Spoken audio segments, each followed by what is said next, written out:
all my life I didn't know who I was. I didn't, in abusive situations, lost all of my hair, felt very insecure, told I was ugly, fell into that self-fulfilling prophecy, didn't think I was worthy of a decent boyfriend, so I ended up with crap because that's what I thought that I should have. Now at 50 years old, I am like a newborn child that has found her heartbeat, her lungs, a new set of legs, and is out there. And it's not about me. It really isn't about me, because I know good from bad. It's about me talking to you. And if you go away today and you feel good for today, and only today, my job's done. Oh wow. Do you understand? Yeah. So if you want to cry, cry. Don't hold back. Because those who are not supposed to get your tears got your tears. Yeah, you locked yourself away in the bathroom, you know, and you went through all these negative, derogatory feelings and, you know, about yourself, and you gave away, somebody else owned it. Now, if you want to cry for joy, if you want to cry for you, if you want to cry to make yourself feel better, allow yourself to do it, okay? Yeah. Because it will open you up and it will make you into a better and more wholesome woman. I mean, you look like 12 years old. You don't look like a woman that's got six children, yeah? But what does a woman like? What does a woman with 6 children look like? We expect her, because of how we see the majority of women carry themselves, we're expecting big belly, big bum, slightly overweight, you know, and all those things. It's about taking care of you, regardless of the size. It's not about the size, it's about the heart and about the mind.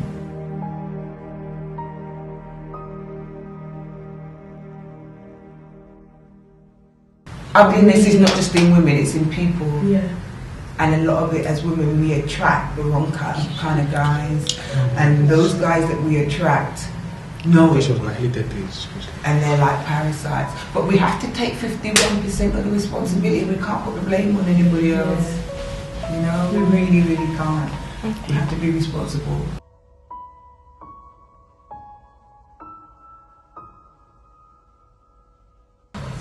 I've been in your shoes. Let it out. Don't hold it in. Don't apologize. For those that we have shed our tears to and given away our power, claim it and own it. If you want to cry, cry, but it's for your own reasons. Who put their hand on you? Wasn't supposed to put their hand on you. You gave them your tears. Yeah? There's no claim it back, take it back. Your life starts against its last week. Since you decided, you see how an abusive situation has put you in, given you a career, allowed you to express yourself. And that's why I say to people about makeup, the beauty industry is so misunderstood. It's so much deeper than makeup application and, you know, lipstick and shiny lips. Yes, it's a camouflage and it's there to make us look and enhance our natural beauty, but it also hides a hell of a lot. Yeah, it does. It hides a multitude of sins, and I understand why, and I really understand how, but it's turning that into capital. And that's what you need to do. Yeah, we walk down the high street, we see so many women, they look so immaculate, especially black women. We spend 9 times on makeup and hair than anybody else. But we're not putting that back in ourselves. So we buy the best hair pieces, the best lipsticks, the best makeup. But then you go home, you've got an empty fridge. It doesn't make sense. So we have to create and find that balance. And those of us that are in the beauty industry, we need to stand up a little bit more at events like Olympia Beauty, where you said that you see me in professional beauty. There needs to be a lot more like us there. But you see me as one person, I bring on the others. So next year, you're going to be there with me.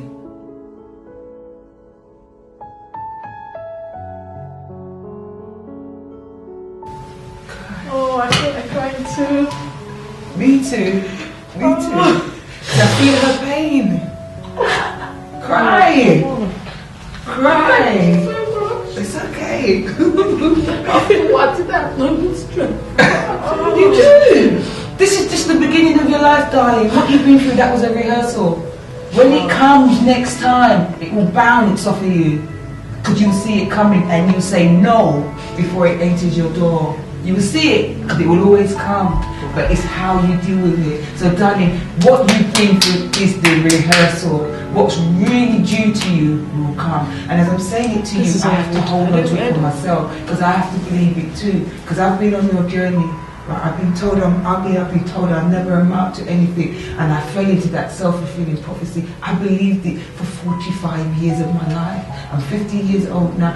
Now my life begins, because I've taken it back. There isn't anything in this world that I can't do. There isn't anything that I can't achieve. At the same time, I'm bringing others with me, and I'm trying.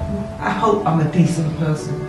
I don't need to be angry. Anger doesn't need to be on my face anymore, because anger is what lets you down. Anger is what other people see, and when they see that, they close the door in your face. We are always angry. As black women know, even if we see each other in the tube, we can't smile. We can't acknowledge each other, and if we do, we look away so quickly. Why? Because you see someone that looks like you? You know, it's wrong. It's absolutely wrong. I walk around the streets with the biggest smile. People think I'm mad. But you know why? Because I had a nervous breakdown, and I ain't going back there again. I'm not going there again. It's a sad, it's a lonely place. It's a place that many of us go and many of us don't come from. When I put my lipstick on, when I cream my face, when I moisturize my body, when I bathe myself, I like me. I don't care about anybody else anymore. So whatever man put his hand on you, no disrespect to any other woman, but he's out there doing it, because you can't, a leopard can't change its spots. Yeah, you were just a practice for him. Whoever he is, I believe, unless he's gone to church and he's really, really revoked, it's his way of life. You don't entertain it anymore. But what we do is we pick one up and we leave one and we pick up another one that's very similar. But it's not about them guys or people like that. It's about you. You have to find it in, and you have to know your worth. Yeah, it's true. You have to know your worth, and you've got to stay there. And we don't talk enough. As black women, we don't talk enough. We're just so angry with each other and angry with the world.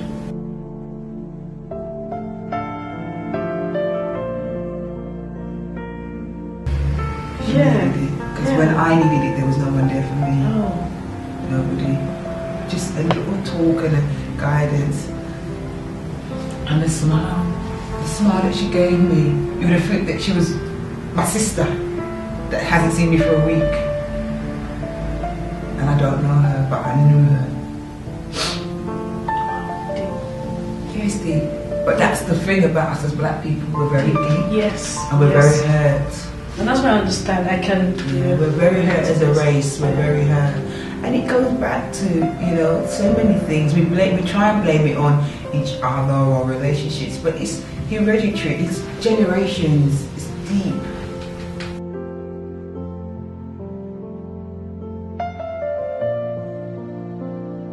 It came at the right time. Honestly. Many of us hide behind lipsticks and contact lenses and extensions, but our hearts are broken. Our hearts are broken. And I can see it. I can see it in most people. I can see it. I really can see it because I've been there. You know, 4 weeks ago I had a hip replacement. A year ago I broke my back and they said I'd never walk again, and I'm here. They said I was paralyzed, and they said I'd never walk again. And 5 weeks. This Monday coming, be 5 weeks I had a hip replacement. You're in heels. I forget the heels, I'm here. You know, I'm here because I'm here I can wear the heels. Because I'm refusing to take a ward. No, I'm refusing because I will fall into that self-fulfilling prophecy. So this is what makes me feel good, and if it's 5 minutes of that for me, then I'm claiming it. And I'm not 25.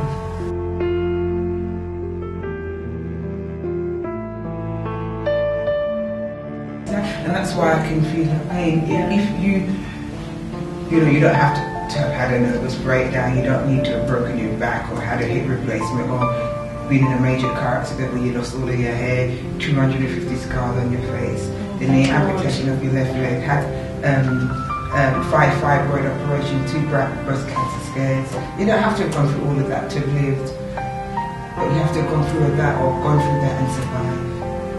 And I could be really angry with the world. Yeah. I could be really angry. And you feel it's justifiable. It is. But I'm not. Got no time.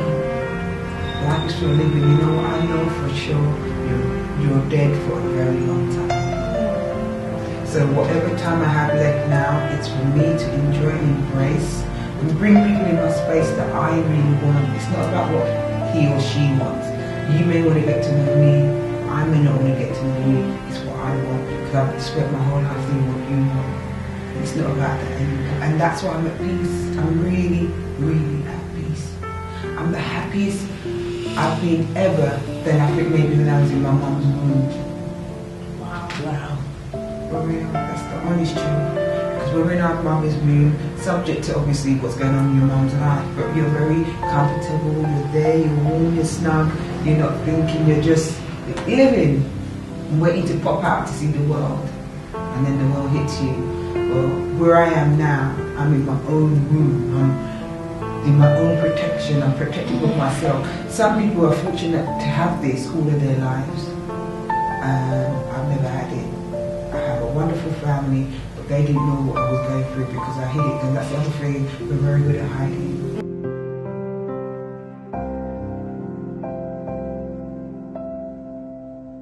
And the reason why, especially boys, we have to tell them the truth, because they're the boys that become the men. And what we find, if we don't educate the boys, they will emulate what their fathers do because they think it's normal.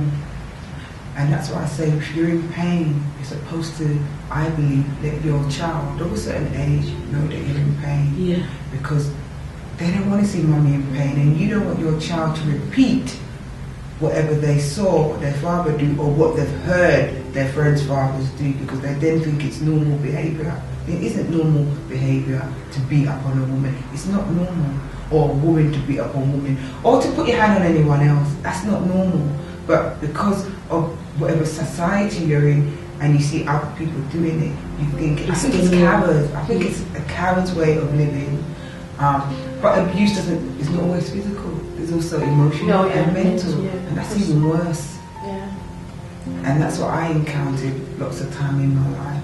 When I was bullied as a child when I went to school, they beat me up every day, they kicked me in my face, they spat in my face, they pulled my hair every day.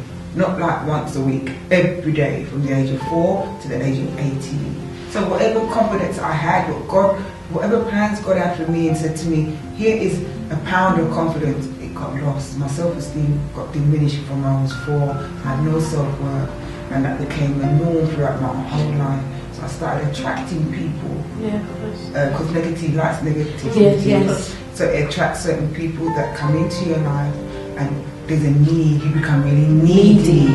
And that's what you portray, and that's how you live your life. And I gave so much of me to other people.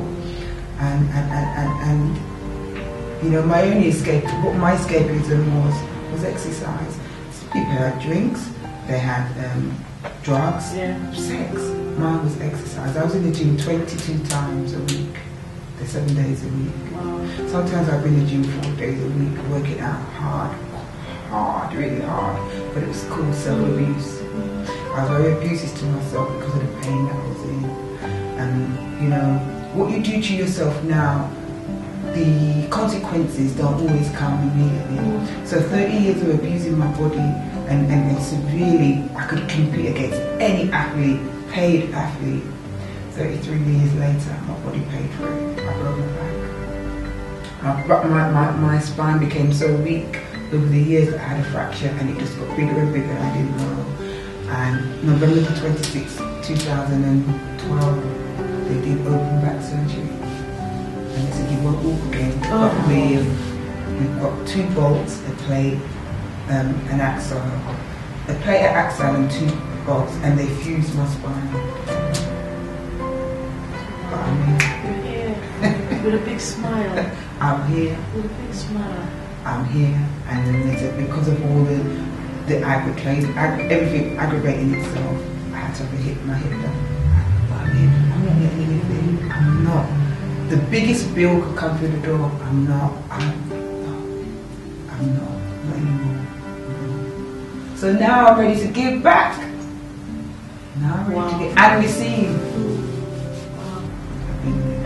But my message to you is life begins today. Yes. You know? Everything else was a rehearsal. Yes. Now you put that into practice and you live your life.